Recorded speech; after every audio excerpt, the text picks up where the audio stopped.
আপনি কি একজন মধ্যবিত্ত বা একজন স্টুডেন্ট? আপনার পারিবারিক আয় হয়তো 7 লক্ষ টাকার বেশি নয়, তাই আপনি ইনকাম ট্যাক্স দেন না।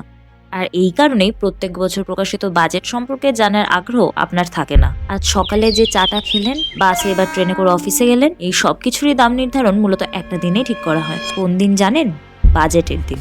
এই বাজেটই আমাদের লাইফস্টাইলকে প্রভাবিত করে। বার্ষিক বাজেটই ঠিক করে দেয় তোমার প্রত্যেক দিনের খরচ কত হবে।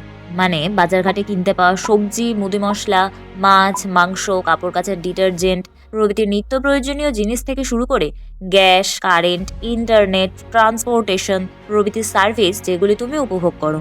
এছাড়াও সবথেকে গুরুত্বপূর্ণ বিষয়, ভবিষ্যতে চাকরি বাকরির সুযোগ সুবিধা, তোমার স্কুল বা কলেজের ফেসিলিটি এবং ফিস, হসপিটালের গুণগত মান ও ট্রিটমেন্ট ফেসিলিটি।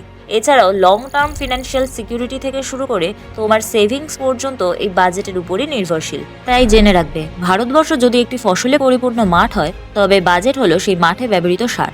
তাই এবছরে বাজেটকে ইগনোর না করে গো থ্রু করো, আর একবার নজর বুলিয়ে নাও আপকামিং গভর্নমেন্ট প্ল্যানসগুলির দিকে। এরকম আরও ভিডিও পেতে উন্মেষকে অবশ্যই ফলো করে দিও।